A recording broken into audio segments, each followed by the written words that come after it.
Hi, Wildcats. We're here with How to Hobby. I'm Natalie Sheffield, and I'm here with Cameron.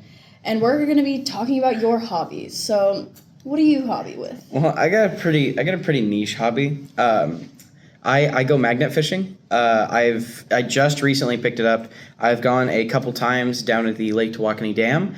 I find a surprising amount of knives, forks and spoons from people who go camping down there and leave them, and they get washed away when when the water rises.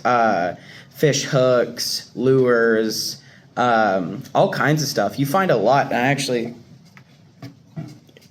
got my magnet right here. This is a ceramic magnet. Most people do magnet fishing with neodymium because it is more magnetism per pound for the amount of mass. This one weighs, I want to say, about maybe 2-3 pounds, and it's capable of lifting 150 pounds, which is not a whole lot when you're magnet fishing. Because if you don't place this right on something and get enough surface area on it, it will just drop back down. And that's one of the most annoying things that can happen. So there's other equipment you can get for magnet fishing. A lot of people like using paracord for their fishing magnets because, this stuff is not going to break from tensile strength. And so there's a lot of different things you can get. A lot of people get tri hooks, which look a lot like a grappling hook. Usually when people do this for an actual living and they have a team of people, they'll have another guy standing next to them with a hook on a paracord and hook it onto whatever they're using and pull it up that way so you don't have to worry about your magnet dropping it. A lot of people use gloves for this. I do too, because if this catches onto something heavy and it drops out of your hands, you don't want that rope friction burning all the way down your hand. You have to have a carabiner for this because one of the worst things that can happen is picking up something that's too heavy for you to lift, especially with all the resistance of the water, and you drop all that and you lose a magnet. So you have to attach it either to your belt loop, somewhere on land, attach it onto a dock pole, something like that. But it's a lot of fun and I really enjoy it. What would you say the coolest thing you found is? Coolest thing I found was down at the Tawakoni Dam, and of course I didn't keep this because I was afraid it was a murder weapon. It was a big Bowie knife. I want to say about the blade alone was like that long, I want to say. It was horrifying, and I tossed it back in the water. Oh, that's wonderful. Could you tell us about your most recent expedition? I found a lot of spoons, a lot of spoons.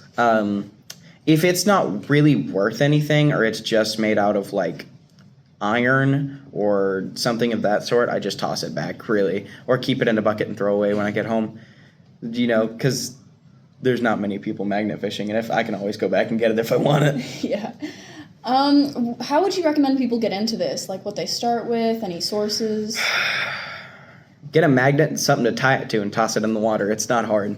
A lot of people make it sound like it's harder than it actually is. It's really easy. Magnet fishing is surprisingly easy.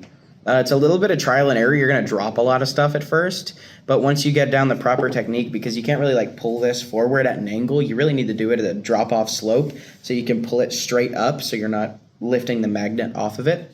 You're going to get stuck on a lot of stuff. You're probably going to lose a magnet. I almost lost this one. This is the only one I have, and I almost lost it. And you can make money off of it. If you find some decently valuable stuff, even though I found silverware, you can pawn off silverware, even though you might not make much money for it, you can still pawn it off and make money off of it.